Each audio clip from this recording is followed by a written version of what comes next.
Hey, everybody. First of all, I don't know if the camera looks good on your end, but on my end, it looks kind of a little bit glitchy. Not sure. I haven't done a live stream in a long time, but here's what's going on. I've had a lot of people ask me which one would I choose, the MoFi SourcePoint 888 or the Revel F226Be. The reason that question is being asked is because if I go to Crutchfield's website, which I'm gonna show here, the Revels are currently on sale for 23.40 each, depending on what color you get.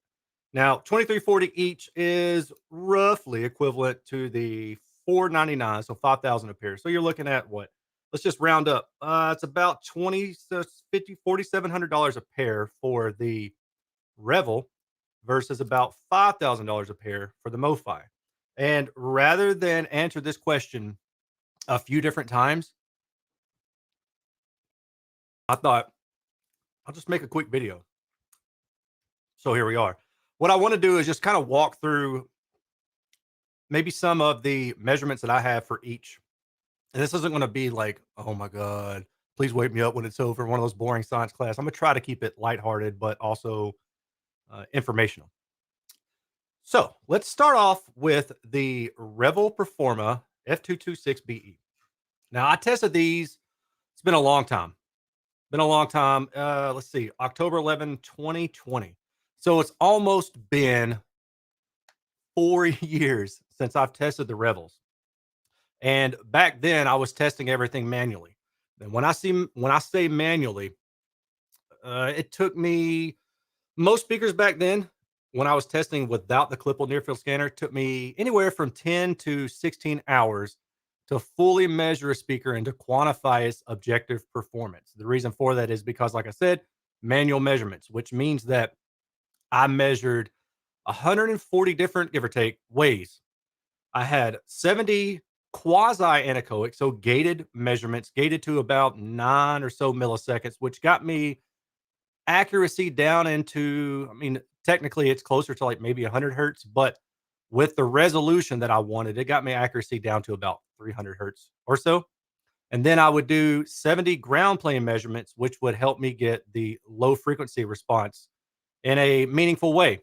And then when I combined those 70 plus 70, I have roughly, again, 140 measurements for that single speaker. And it was 140 anechoic measurements. And then from there, I could build the full spin data set. Maybe like 5 months. Is that about right? I think it was in 2021 when I got the clipable near field scanner.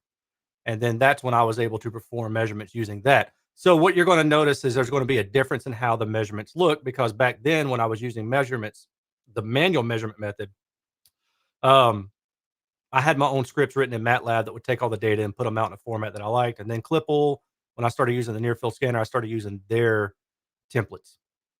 So let's go back and switch over to the Revel 226 F226BE. Number one, the difference about these things are the looks. Okay, so if I go back and look at the MoFi, you've got that walnut finish. They also come in a black and then a white, but they have this oddly shaped front baffle, which is used to basically break up any sort of diffraction that would otherwise occur with a straight edge baffle. Now, you still do have some diffraction there, but it's limited in it's the way that it makes the response look and how the speaker sounds. So this shape combined with the vinyl covering looks completely different than this shape combined with the gloss finish. So number one, let me move this mic. Number one, the difference that you're going to see is just purely cosmetic. I can't tell you which one you're going to like. I like both of them. The gloss speakers, they're going to be more problematic in something like a home theater. Whereas the vinyl wrap type designs or maybe just like raw wood finish, depending on what you're buying, those won't. So those won't have reflections off the screen. So if you're using these in a home theater, if you're not using them behind an acoustically transparent screen, then you may really want to consider just going toward the MoFi for that reason alone, because both speakers are really good. So that's why we're here. We're talking about what's the difference. Why should I buy one of these over the other? Both are really good, and they do differ in performance. Both can benefit from using a subwoofer, more so the Revel, if I believe or if I remember correctly. So we're going to talk a little bit more about that. So yeah, let's go ahead and dive into the Revel's performance. Excuse me, I got a little something in my throat. You can see that these have, well, let me go back up. Tweeter, beryllium tweeter, 5.25 inch mid-range, 5.25 inch mid woofers versus the MoFi, which is 8-inch coaxial driver and then two 8-inch bass drivers. And I think the crossover region on these guys was it 130 or 200 something hertz? Let's see if they tell me in here. Arr, I hate trying to do this stuff on the fly sometimes because I don't remember everything. Um, let's see. Can I just search for crossover? And I can't. All right. I don't remember what the crossover point is on the MoFi, but it's these are basically dedicated mid bass drivers, whereas the Revel has a dedicated mid range and then a tweeter. So it's not a coaxial design. Both of these speakers, though, are three-way designs. And then let me go back. Here's some highlights, more pictures from my review, my written review. And if you're curious, it'll be on my website, aaronsaudiocorner.com. And go check it out there. Dual binding post impedance. All right, so impedance. Minimum load is at 3.7 ohm. We'll blow this up a little bit more. A little bit more. There we go. Can I hide that? There we go. Get rid of that. Yeah, minimum impedance, 3.7 ohm. 4 ohm speaker or 4 ohm amplifier should drive this no problem. If you have an AVR and it's rated for 8 ohm or 6 ohm only, it's possible that you'll run into some issues, but I think you'd probably be okay with most AVRs as long as they're maybe not budget, and they have a decent power supply. But still, most of the time, I would recommend having dedicated amplifier. When you're spending this much money on a speaker, what you could do is you could try it out with your AVR if you don't already have a dedicated amplifier. But I would caution you to keep in mind that you might still need or want a dedicated amplifier. So make sure you budget accordingly. And that will also go for the MoFi.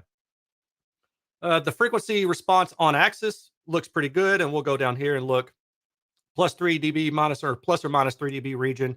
The speaker's within about plus or minus 1.5 decibels. That's really good linearity when the speaker is pointed on axis directly at you. You can tow it off axis if you want, depending on how you want them to look physically. But the best performance is going to be when they're aimed directly on axis. F3 is at 56 hertz, F10 is at 36 hertz. And the average sensitivity is around 90 decibels at 2.83 volts, 1 meter. So while we're talking about the frequency response, let's go ahead and look at the frequency response of the MoFi so we can kind of compare things one to one. It just makes it a little bit easier for us. Okay. This is the MoFi. So its linearity is not as good as the Revel. Its sensitivity is about 4 decibels lower than the Revel, but the F3 is at 34 hertz, F10 is at 26 hertz. For music, you could definitely get away without using a dedicated subwoofer for the MoFi. For home theater, you're going to want a dedicated subwoofer just to give you that really low end bass, because even though it does have two 8-inch mid bass drivers, and even though the F3 is at 34 hertz, you're not going to get that subsonic bass. So get a dedicated subwoofer with this or the Revel for home theater. But for music, you don't have to do that. Let's see here. I'm going to go back to the Revel and I'm going to scroll down some. And the other thing that I really care about personally is going to be vertical response. So how much radiation do you have vertically as well as horizontally? So the first thing I'm going to look at there is the horizontal contour, and that would be this. So in this plot, the -6 dB point, which is what I usually reference, is at the orange color. So that's where your -6 dB plot is. And that's about plus or minus 70 degrees. And in my subjective listening, that was one of the things I liked about the speaker was it was very nice and wide, even when it was pointed directly on axis. Speakers pointed directly on axis typically don't sound as wide as when they're turned off axis. The reason you would probably want to turn a speaker off axis is if the top end is too elevated. Maybe there's too much treble, so you turn it a little bit away from you. Now, that's not always the case, but most of the time, that's typically what you're looking at. The other reason would be straight up for aesthetic reasons. You just like the look of the speaker pointing out directly into the room, instead of pointing directly at you. That's your call. But if you're going to make that decision based off aesthetics, then make sure you find a speaker that still sounds good when it's pointed away from you. Both the MoFi and the Revel do sound good pointed away from you, but they also both generally sound better pointed directly at the listening position, especially the main listener's position. So yeah, we're at about plus or minus 70 degrees or so in horizontal radiation. My personal sweet spot is between 60 to 70. Lower than 60, it sounds like the soundstage is a little bit narrow. Wider than 70, and it sounds like there's too much diffusivity. That's a made up word, I think. Maybe it's not. In the soundstage. So the reflections you get off the sidewall start to become distracting at that point. Now you can use sidewall treatment. You can do those things if you want to. Neither of these speakers need it. And why I say need it is because some designs just flat out suck in the crossover region. The crossover is not designed properly. So the reflections you hit or get off the sidewalls is not the same in tonality from the speaker's direct sound. And when you have combating sound profiles, it messes with the overall tonality of the speaker. And turning it one way or turning it another way doesn't change the fact that the crossover is not well designed. In this case of these two speakers, you don't really have to worry about that. But I'm kind of giving you an idea of my personal sweet spot being at around 60 degrees and why that's the case. So let's go back and look at the MoFi. And remember, I said this is going to be different formats for these graphics. Okay. And here we go. This is the MoFi.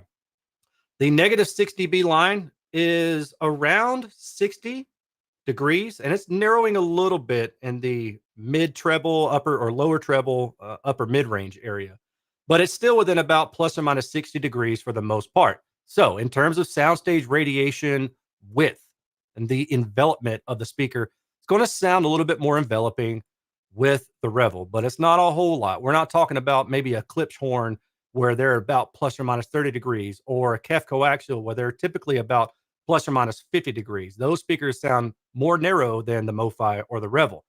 And that's why I personally lean toward the Revel and the MoFi in terms of soundstage radiation.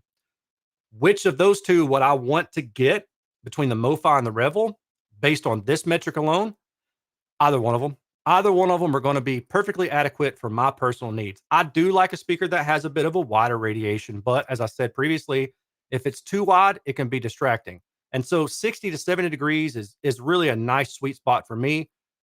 Either one of these went out in that regard.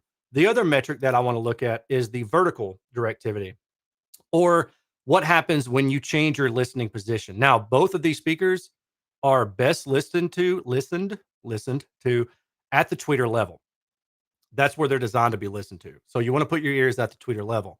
Most speakers, what happens if you sit above or below that reference axis, which in most speakers is also the tweeter level as well, then there's a hole in the crossover region that becomes more and more and more apparent as you go higher and higher and higher, or lower and lower and lower away from that reference axis, or again, typically the tweeter axis.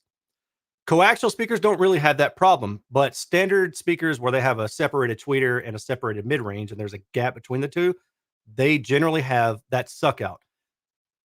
The suck out severity depends on mainly the crossover, but the crossover is also a function of the separation distance between that tweeter and that mid-range. So the further those two are separated, look at my picture here. Okay.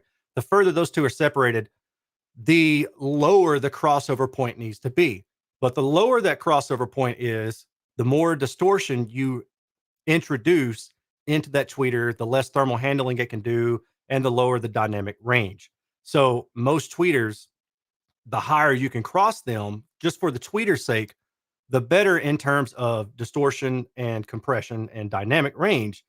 But the higher you cross them, the more lobing you get, which is a cancellation between the mid-range and the tweeter. So to avoid that, you typically put the tweeter and the mid-range as close as you possibly can together, or the ideal function would be to use a coaxial driver like the MoFi has, where the tweeter can be centered right in between the mid-range. But that's in itself is not completely bulletproof. But let's talk about the vertical spectrum. And you can see here My negative 6 dB point, what is this in this yellow? Roughly, yeah, because there's a plus 3 dB, is about, I'd say that's 20, 10, 20 degrees. Yeah, 20 degrees in the crossover region, which means that if you're sitting pretty close, you really got to be on that tweeter level. If you're sitting further and further away, then you have 20 degrees of room where you can move your head vertically. For most people in a stationary sitting position, like a couch or a sweet spot on your chair, that's probably not going to matter so much. You're going to set the speaker up at tweeter ear level height and you're going to be done. But if you have a home theater and you have multiple rows, this becomes a problem. Or let's say you want to stand up and walk around the room. This kind of thing becomes a problem because you don't have as much leeway in the vertical response. So what you're going to hear is a suck out. So you're going to lose some speech intelligibility, attack, and dynamicism because of that suck out between about 2 to 3 kilohertz, starting actually at about 1.5, going up to about 2.5. However, if we look at the MoFi, you can see that it's about 50 degrees wide at the lowest point. So where the mid woofers meet that mid range. And that's at about maybe 500, 400 hertz or so, right in this region right here. But higher up in that crossover region between the tweeter and the mid range, you're at about plus or minus 60 degrees, plus or minus 50 degrees. So you've got a lot more room for error if you have multiple seats or you want to stand up. Like in my case, my living room is attached to my kitchen. There's no wall separating them two. And there are a lot of times where my kitchen has like a table or a bar on it. And I'll be watching television while I'm making my lunches for the week. Or I'm watching television while I'm eating because I don't want to make a mess on my couch or entertaining or anything like that. You could argue and say, well, who cares when you're doing these other things? But some people really do care about that. And that's why it's worth pointing out. Now, the other factor would be looking at the output capability. When I was doing this kind of testing for outputs for output capability, I was in the beginning stages of how I wanted to test things. So keep in mind that what you're about to see is not going to be a perfect one to one, but we can kind of get a general idea of what the output capability is going to be for the Revel. So I'm testing distortion at different output levels. And if I were to stop it at 96 decibels, I'm going to let this thing come back around. And I tested this thing at high. I really like the way I used to do these measurements, but it took forever to generate these. So we're at negative 40, we're below 40 decibels in the mid range throughout. So let's see where we're at for the MoFi at 96 decibels.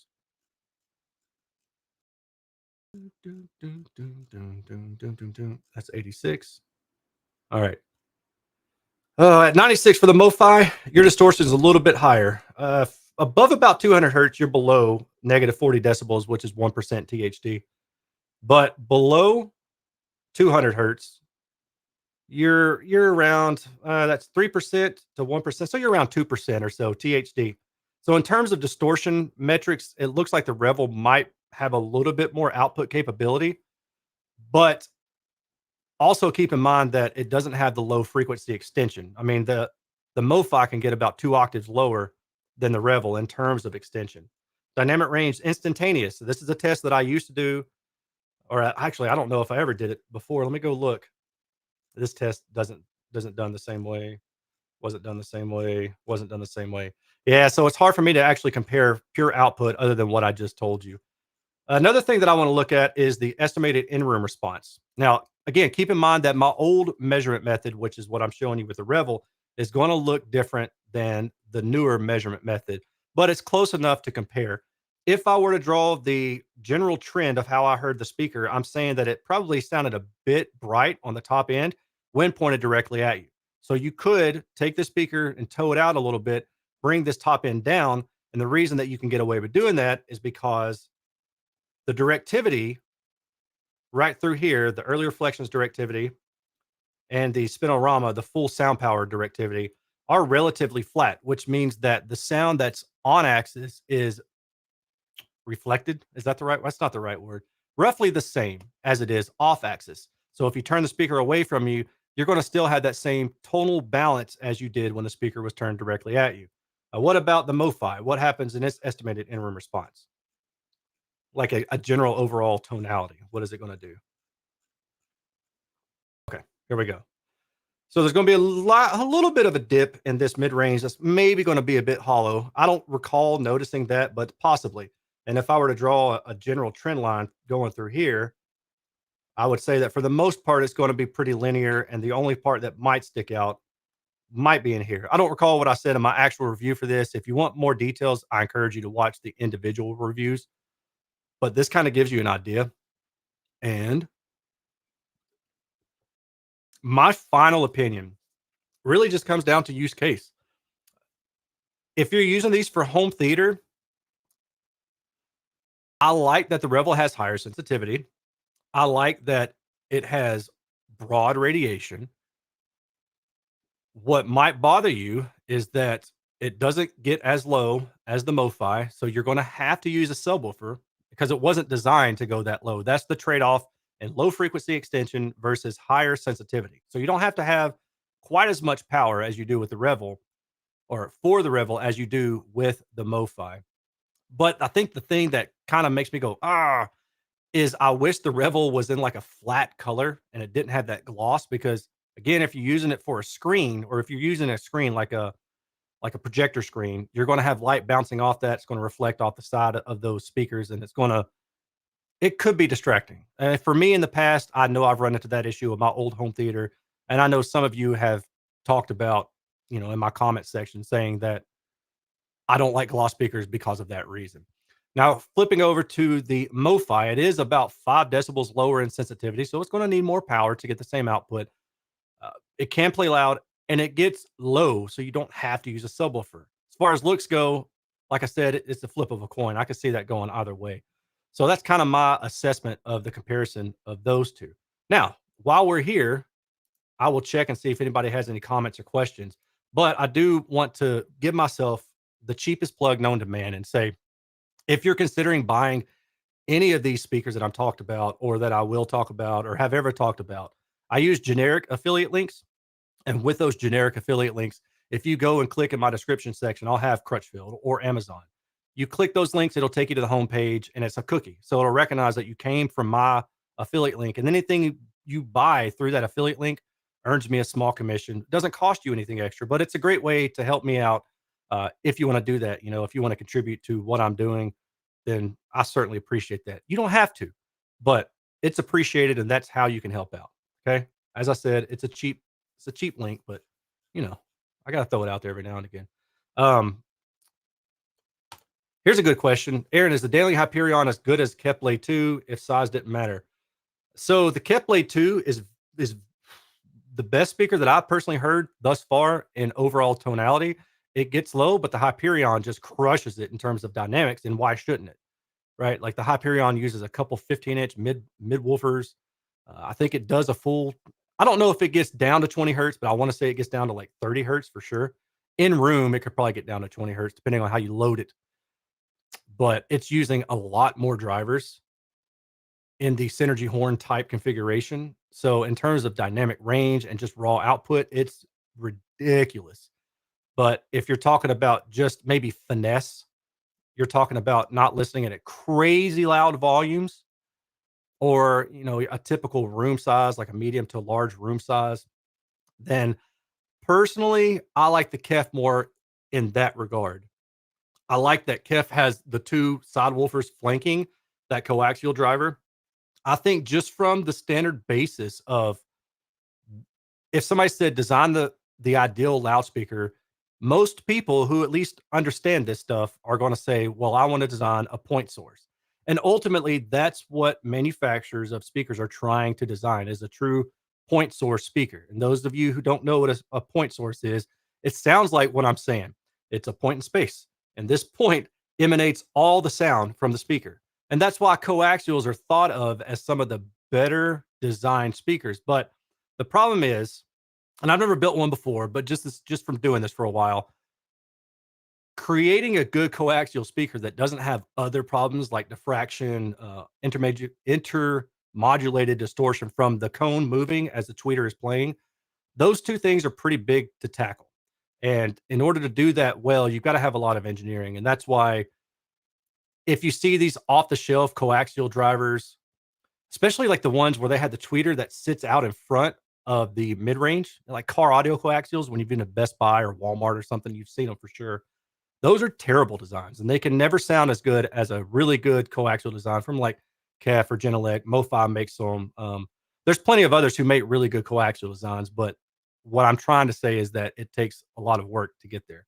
It's not something that you can just buy off the shelf. And man, like even the Seos speakers, their raw coaxial drivers had diffraction issues. For example, SB Acoustics, raw coaxial drivers had diffraction issues. It's not something that's easy to solve, and that's why there is a lot of engineering that goes behind a good coaxial design. And if you've ever tried to work with one, especially like a poorly designed one, you know how much of a nightmare it is. I think I lost my train of thought there. Oh, going back to the ideal speaker being a point source. So you have full 20 hertz to 20 kilohertz out of one point in space. And then that gives you that soundstage radiation. It gives you that continuity between lows, mids, and highs. But since there are so few companies who understand or are willing to put in the R&D money to create a good coaxial design, they fall back to these standard type designs where you have a tweeter and then you have a mid-range and then you have a mid-bass driver, something like that. And they can still be made to sound really good and they can still be made to sound like they're a point source. But if you're approaching this thing from the pure aspect of what is the most ideal, then certainly in my opinion, and I think most people would agree that a coaxial driver or some sort of something similar to that, like where the KEF uses mid-bass drivers on the side, that gives you that point source sound coherency kind of deal. So that's why I like the KEF Blade 2 Meta over the Hyperion, but the Hyperion sounds freaking fantastic on its own as well. Okay, so you're kind of like it's two completely different things, and people will like them for different reasons, and that's true of every speaker in this hobby. Like every speaker, you can if people didn't see the speaker, I think there'd be a lot less differing opinions about what people like or what they think they like the sound of. But because we see them, our eyes drive a lot of what we expect to hear. But even still, there's this common thing that I see pop up where people say, well, if they measure the same, they sound the same. Well, that's flawed thinking. Measuring the same is often taken on the premise that you're talking about a single on axis response measurement, but most I mean, the only way a speaker is going to measure the same in every single faction is going to be if it's the exact same speaker. And the and the caveat to that, the funny thing about that is that even manufacturers putting out the exact same speaker with good quality control can still have tolerances of about plus or minus a decibel.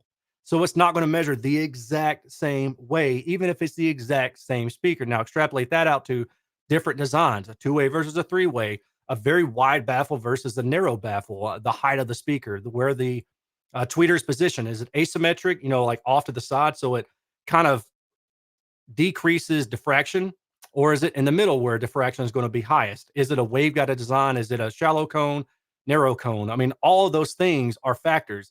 And that's why you can have all sorts of different sounds from all sorts of different speakers, even if they all look very similar. Okay. Did I keep the Yamaha RN 2000A as an amp you can live with? No, I still have it because I haven't sent it back because I've also got the Yamaha, I think it's the 8000A speaker that I need to finish up reviewing, but I haven't gotten to that yet. Okay. Let's see here.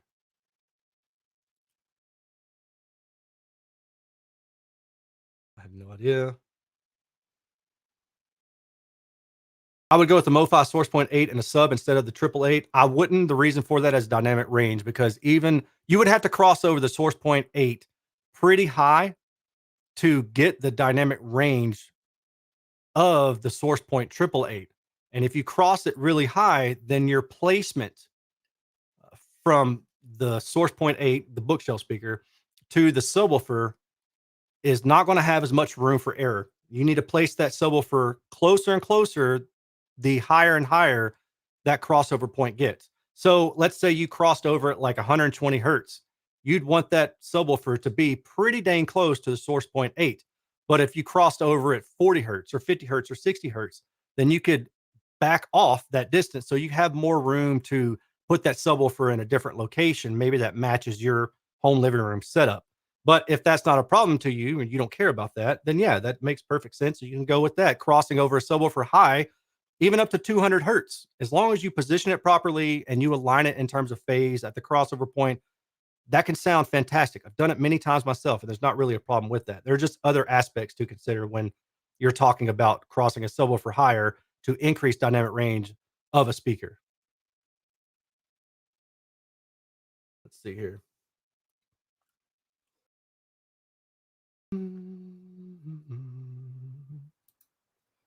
Yeah, I think I just answered that one.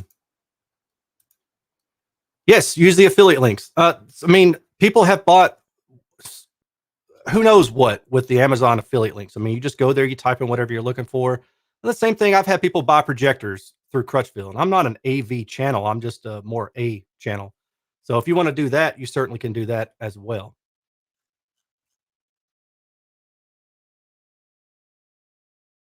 Mm, let's see here. You guys give me a second. I'm looking something up real fast before I forget.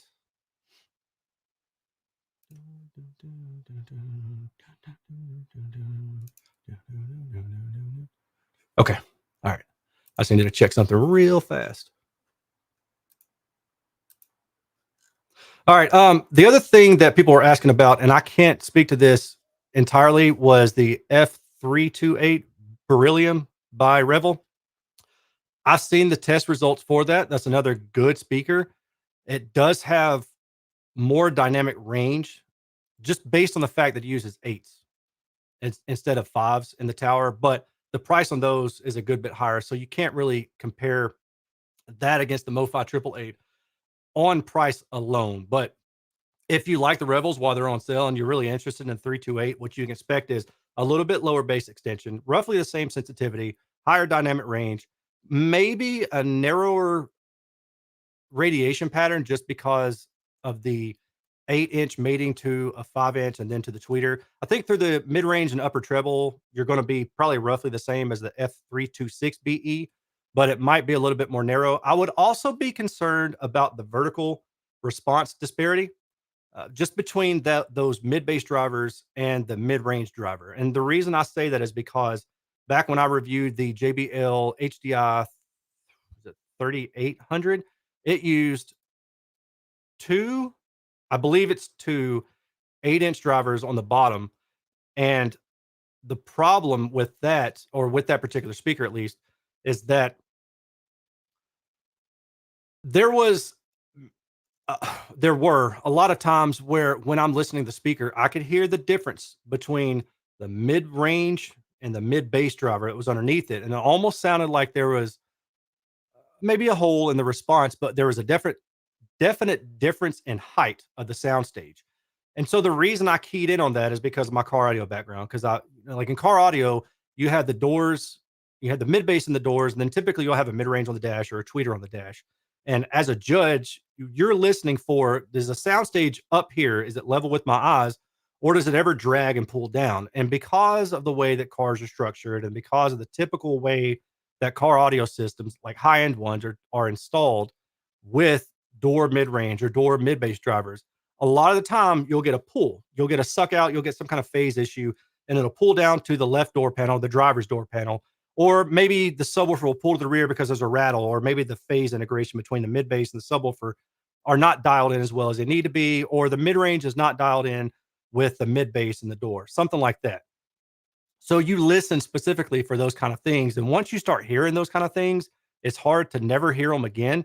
So with the HDI 3800, I noticed that. And once I noticed it, it bothered me. Now, there are many people who have listened to those speakers and own those speakers to today, people who opinions I trust that never had that issue, never heard it. But I heard it, and then when I went and looked at the data, I could clearly see that there was a narrowing between it seemed like it was around 800 hertz or so, which is where the mid bass driver handed off, or the 2.5 way design handed off to the full mid range.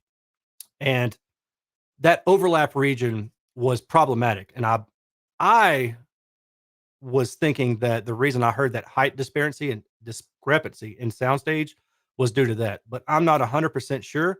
That's just kind of what the data lended me to believe because I definitely heard what I heard. Okay.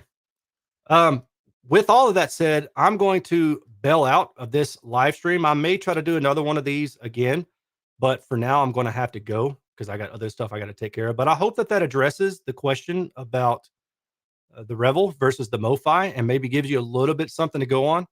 And until the next one, stay tuned because I'm dropping a video Tuesday. It's on Patreon right now if you're a patron. I plan to release it publicly on Tuesday. So stay tuned for that. I will talk to y'all later and I hope you have a good day. Take care.